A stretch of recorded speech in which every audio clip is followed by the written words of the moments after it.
ఓం శ్రీ గురుభ్యో నమః.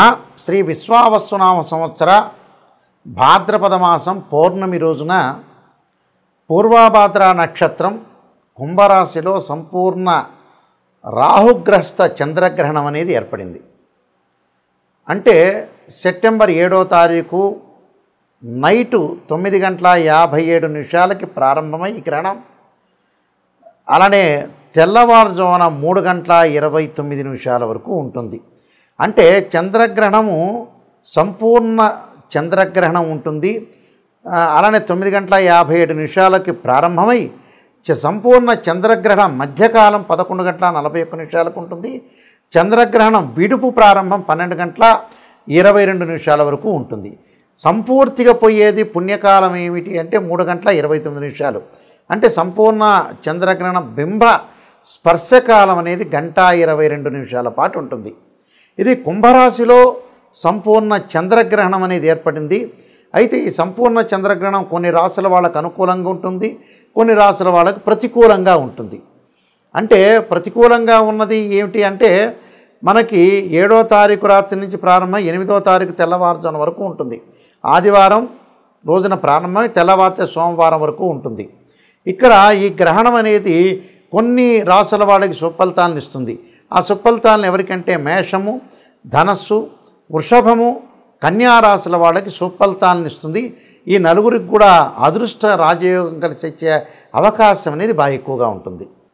కుంభరాశి, వృశ్చిక రాశి, కర్కాటకము, మీనం వాళ్ళకి దోషంగా ఉంటుంది. అలానే మకరము, తుల, సింహము, మిథున రాశి వాళ్ళకి మధ్య రకమైన ఫలితాలు వస్తాయి. అయితే శుభాలు కొంతమందికి శుభాలు, కొంతమందికి అశుభాలు, కొంతమందికి మధ్య రకంగా ఉంటుంది. ఎలాంటి బాధపడాల్సిన అవసరమూ లేదు. ఇక్కడ కొంతమందికి అదృష్టంగాను, కొంతమందికి మధ్య రకంగాను, కొంతమందికి దోషంగా ఏర్పడుతుంది. ఆ దోషానికి సంబంధించిన పరిహారాలు కూడా చెప్తాను. అదృష్టం ఎవరికి వరిస్తుంది, ఎవరికి వరించదు అనేది నేను చెప్పాను క్లియర్గా. అయితే ఈ ద్వాదశ రాశుల వాళ్ళందరికీ కూడా ఎవరెవరికి ఎలాంటి ఫలితాలు వస్తాయో మనం ఒకసారి తెలుసుకుందాం.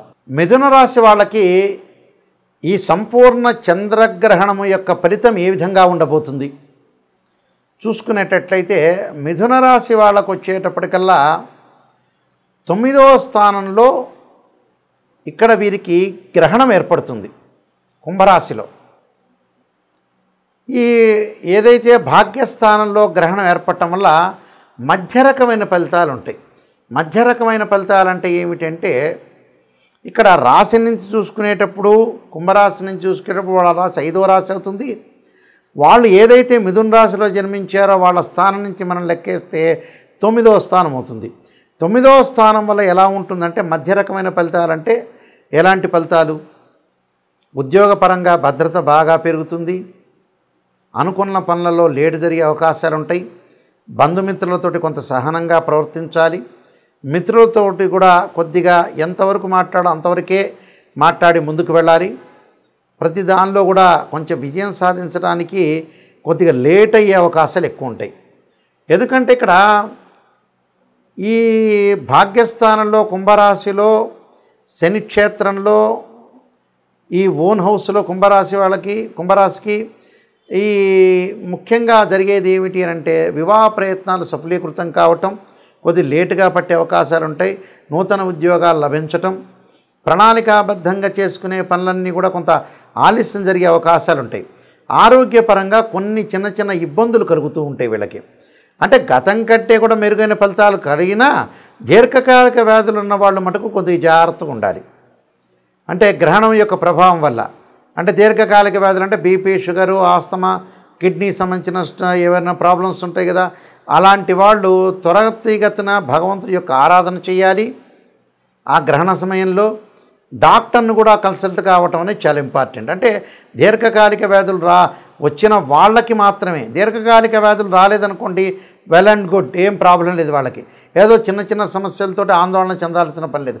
ఓన్లీ ఫర్ దీర్ఘకాలిక వ్యాధులు ఉన్న వాళ్ళు మాత్రమే ఆరోగ్యపరంగా జాగ్రత్త ఉండాలి. ప్రయాణాల్లో ప్రమాదాలు జరగకుండా చూసుకోవటం మంచిది. ప్రయాణాల్లో నూతన వ్యక్తుల ద్వారా పరిచయం ద్వారా కూడా కొంత ఆర్గ్యుమెంట్స్ చేయకుండా, గొడవలు పడకుండా ఉండటం చాలా మంచిది. అంటే ఇలాంటి ప్రికాషన్స్ అన్నీ కూడా ఎట్టి పరిస్థితుల్లో కూడా తీసుకోవాలి. దాని తర్వాత నేను ఇందాక చెప్పినట్టుగా కొన్ని పనులు ఆలస్యం జరుగుతుంటాయి. నాకు పనులు ఆలస్యం జరుగుతుంది కదా అని ఆందోళన చెందాల్సిన పని లేదు. పనులలో కొద్దిగా ఆలస్యం జరుగుతుంది, బట్ ఆందోళన చెందాల్సిన పనేమి లేదు. ఏదో నాకు జరిగిపోతుందని, ఏదో జరిగిపోయింది, నాకేదో ప్రాబ్లమాటిక్ అవుతుందనేది ఆలోచన చేయాల్సిన పని లేదు. కొన్ని విషయాలు అంతరాయం కలుగుతుంది, కొన్ని చికాకులు కలుగుతాయి, రుణ బాధలు ఎక్కువ అవుతాయి అని అర్థం. రుణాలు గతంలో ఏదైతే మనం రుణం తీసుకున్నామో వాళ్ళ ద్వారా కొన్ని బాధలు కలిగే అవకాశాలు ఎక్కువగా ఉంటాయి. ఆ బాధల్ని తగ్గించుకోండి, ఓపికగా సహనంగా ప్రవర్తన చేయండి. అప్పుడు మీకు అనుకూలమైన వాతావరణం వచ్చే అవకాశం ఖచ్చితంగా ఉంటుంది. కాబట్టి నేను చెప్పబోయే రెమెడీస్ మీరు పాటించండి, మీకు మంచి జరిగే అవకాశం ఖచ్చితంగా ఉంటుంది. ఈ గ్రహణ మధ్యకాల సమయంలో ముఖ్యంగా చేయాల్సిన కొన్ని ప్రత్యేకమైన పరిహారాలు ఉంటాయి. మనకి ఈ సంపూర్ణ చంద్రగ్రహణం దోష ప్రభావం తగ్గాలి అని అంటే తగ్గటమే కాదు, అందరికీ కూడా మరింత మెరుగైన ఫలితాలు రావాలంటే కొన్ని ప్రత్యేకమైన పరిహారాలు చేసుకోవాలి.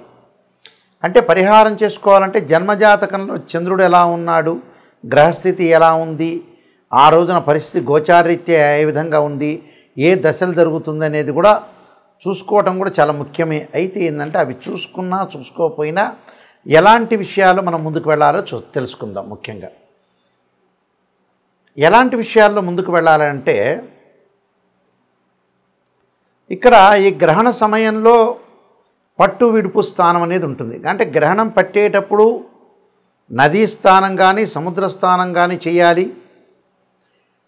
అది కుదరని పక్షంలో ఇంట్లో స్నానం చేయటం కానీ చేసిన తర్వాత ఏదైతే మనం సాయంకాలం పూట 9:57 చంద్రగ్రహణం అనేది మనకు ప్రారంభం అవుతుంది. ఇది భారతదేశంలో కనపడుతుంది, న్యూయార్క్లో కనపడదు. ఈ గ్రహణం పట్టిన తర్వాత 9:57 స్నానం చేయటం అనేది చేయాలి. అలానే విడుపు స్థానం అంటారు. రాత్రి 12:22 విడుపు స్థానం అంటారు. అంటే విడుపు స్థానం అంటే ముగింపు చివరికి ఎప్పుడు ముగింపు అవుతుందంటే 1:26 ముగింపు అవుతుంది. అంటే 1:26 స్నానం చేయాలి. అంటే 9:57 ఒక స్థానం, 1:26 ముగింపు స్నానం చేయాలి.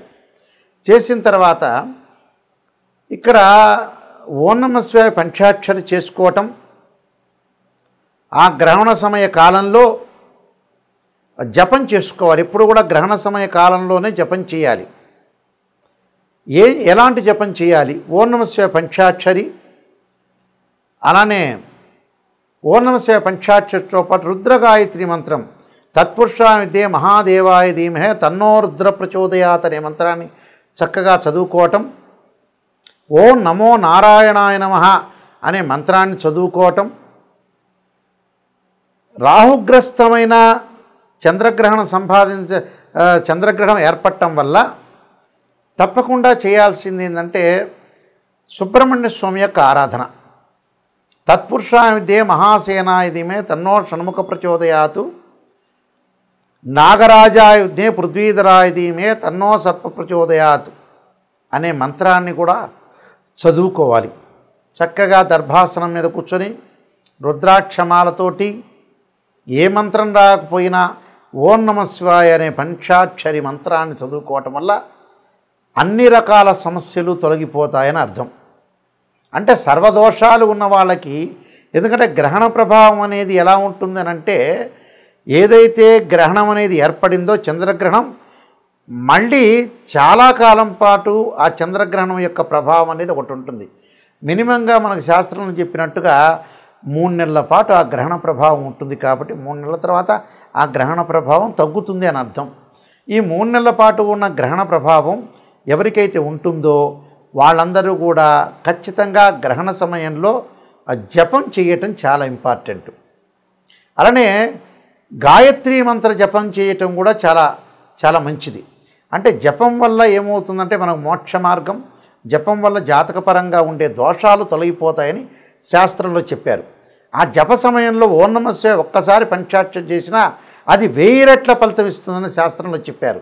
కాబట్టి ఖచ్చితంగా గ్రహణ సమయంలో భగవంతుడి యొక్క ఆరాధన చేయటం వల్ల చాలా మంచి జరిగే అవకాశాలు ఎక్కువగా ఉంటాయి. కాబట్టి గ్రహణ సమయంలో కార్యక్రమాలన్నీ కూడా మనం భగవంతుడి యొక్క ఆరాధన చేయటం చాలా మంచిది. ఆరాధనతో పాటు చాలామంది కూడా ఈ భాద్రపద మాసంలో ఈ పౌర్ణమి రోజున కూడా పితృ కార్యక్రమాలు ఆపాల్సిన పని లేదు. ఉదయం పూట పితృ కార్యక్రమాలంటే అపరాహ్న సమయంలో చేసుకుంటారు. ఆ అపరాహ్న సమయంలో కార్యక్రమంలో చేసుకోవచ్చు వాళ్ళు, తప్పులే. 7వ తారీఖు ఉదయమైనా 8వ తారీఖు ఉదయం పూట అయినా అపరాహ్న సమయం అంటే 1:30కి మధ్యాహ్నం పూట చేస్తారు. పితృ కార్యక్రమాలు నిర్వహించుకోవచ్చు. పితృ కార్యక్రమాల సమయంలో తద్దినాల ఆబ్దికాల సమయంలో గ్రహణం ఉండదు కాబట్టి చేసుకోవచ్చు. దాని తర్వాత గర్భవతులు, ముఖ్యంగా ఎవరైతే గర్భవతులు ఉన్నారో వాళ్ళు గృహంలోనే ఉండవచ్చు. అయితే తమ కార్యక్రమాలు చాలామంది కూడా బెడ్ మీద నుంచి లేవకూడదు, బయటికి వెళ్ళకూడదు, వాష్రూమ్కి వెళ్ళకూడదు, ఇలాంటి ఇబ్బందులు ఏం లేవు. వాష్రూమ్కి వెళ్ళొచ్చు. గ్రహణాన్ని వీక్షించకుండా ఉంటే చాలు. కానీ లోపల ఇంటిలో వాళ్ళ కార్యక్రమాలు కానీ, వంట చేసుకోవచ్చు కానీ, వాష్రూమ్లకు వెళ్ళటం కానీ ఇవన్నీ కూడా తమ కార్యక్రమాలన్నీ కూడా వీళ్ళు చేసుకోవచ్చు. ఆ కార్యక్రమాలు చేసుకొని ముందుకు వెళ్ళొచ్చు. ఎలాంటి ఇబ్బందికరమైన వాతావరణం అనేది లేదు. గర్భవతులు ఇలాంటి నియమాలు పాటించడం అనేది చాలా మంచిది. ఈ గ్రహణాలకి గ్రహణం అయిపోయిన తర్వాత 2 జంట సర్పాలను దానం చేయటం అనేది చాలా మంచిది. 2 జంట సర్పాలని, అలానే వస్త్రాన్ని, గుడదానము, అలానే నెయ్యి దానము. నేను చెప్పిన ఎవరైతే రాసుల వాళ్ళకి అనుకూలంగా లేదో వాళ్ళు దానం చేయొచ్చు. అంటే ఆజ్యదానం, గుడదానం, వస్త్రదానం, సర్పదానం, అలానే బియ్యం దానం లేక ఒడ్లు దానం, అలానే మినుములు, ఉలవలు దానం చేయటం చాలా మంచిది. ఈ దానం వల్ల మంచి జరిగే అవకాశం ఖచ్చితంగా ఉంటుంది. మీ అందరికి కూడా మంచి జరగాలని ఆశిస్తూ సర్వే జనా సుఖినో భవంతు.